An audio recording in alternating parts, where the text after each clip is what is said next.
বদিউল আলম মজুমদার ভাই ফোন দিয়েছিলেন, তো কইলেন যে নির্বাচন কমিশন নির্বাচন ব্যবস্থা সংস্কার নিয়ে আপনার কোনো সাজেশন আছে কিনা। আমি কইলাম বদিউল ভাই সব সমস্যার সৃজনশীল সমাধান আছে, তবে আপনি ইমপ্লিমেন্ট করতে পারবেন কিনা জানি না, তবে শুধু আপনার সাথে কেন শেয়ার করব, সবার সাথে শেয়ার করি।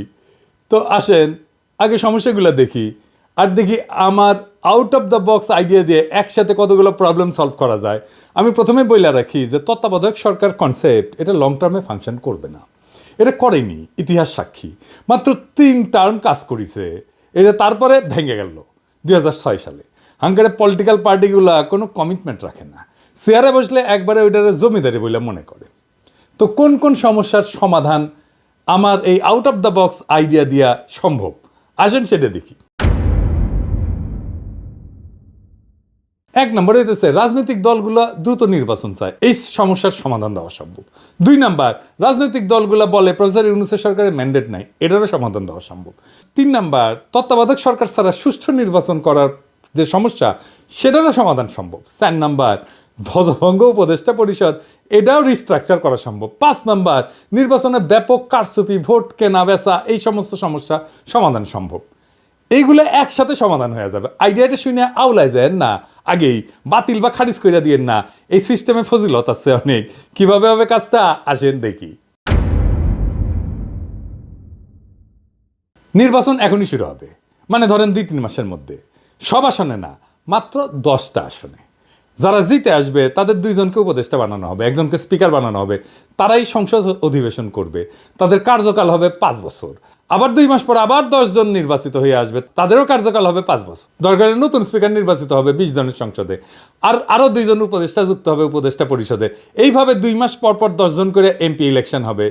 এমপিরা কিছু স্থানীয় কাজে যুক্ত হবেন, সচিবালয় সরকারি দপ্তরে ওভারসাইট করবেন, অধ্যাদেশগুলো যেগুলো করতেছে সেগুলো ভেটিং করবেন, তর্ক বিতর্ক করবেন, কোনো আইন প্রণয়ন করবেন না যতদিন না সংসদ পূর্ণাঙ্গ হয় বা কমপক্ষে 150টা আসন পূর্ণ হয়। এইভাবে প্রত্যেক 2 মাস পর পর উল্টা দিকে 5 বছর পর যাইয়া 2 মাস পর পর 10টা করে আসন খালি হবে, ফাঁকা হবে, সেই আসনে নির্বাচন হবে, তাই না? 5 বছর পরে এতে সুবিধা কি হবে?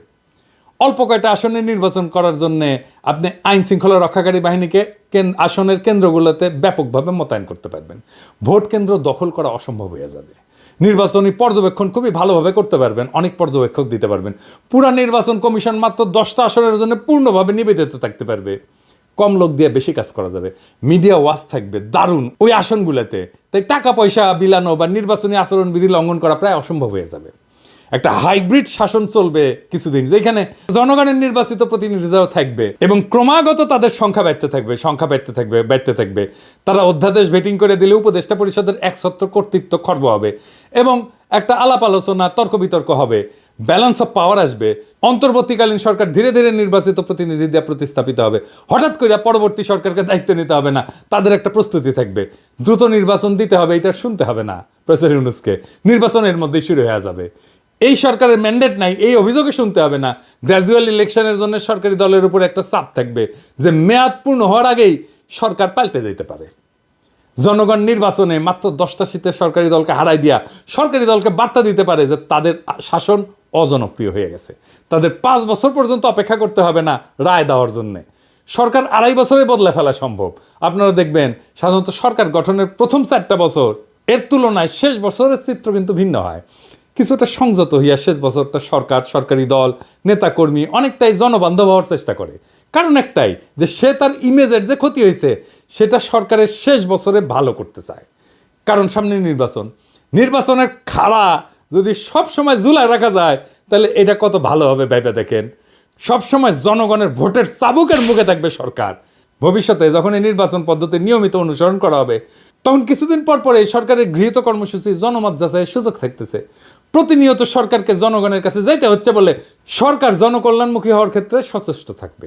এইবার 300 আসনে নির্বাচন সম্পন্ন হয়ে গেলে, সকল আসন পূর্ণ হলে সংসদ প্রধানমন্ত্রী নির্বাচিত করবে আর প্রফেসর ইউনূসকে প্রেসিডেন্ট নির্বাচিত করবে।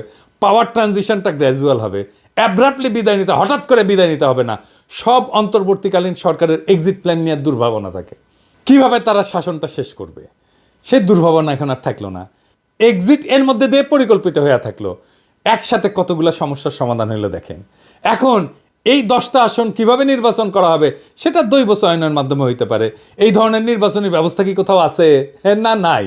আপনি সারাক্ষণ শুনবেন out of the box idea, out of the box idea, বের করো বের করো, কিন্তু যখন সত্যি সত্যি out of the box idea নিয়ে আসবেন, সৃজনশীল সমাধান নিয়ে আসবেন, দেখবেন গা মুচড়ামুচড়ি করিচ্ছে সবাই। সরকারকে ঘন ঘন জনগণের মুখোমুখি দাঁড় করাইতে পারলে অনেক সমস্যার সমাধান হয়ে যায়। আর নির্বাচনই কেবল সরকারকে জনগণের মুখোমুখি দাঁড় করাইতে পারে। আমাদের দেশে আমেরিকার প্রতিনিধি সভার মতো প্রতি বছর পুরা সংসদ নির্বাচন করা সম্ভব না, এবং তা বাস্তবসম্মতও না। তবে প্রত্যেক বছরই সরকার এবং রাজনৈতিক দলকে জনগণের কাছে নিয়ে যাওয়ার পথ খুঁজে বের করতে হবে। এইটা একটা পথ হইতে পারে। ভোটারের মুখোমুখি করতে হবে সরকারকে, এবং তা সম্ভব হইলে সঠিক পথে এগাচ্ছে কিনা বার্তা পেয়ে যাবে সরকার।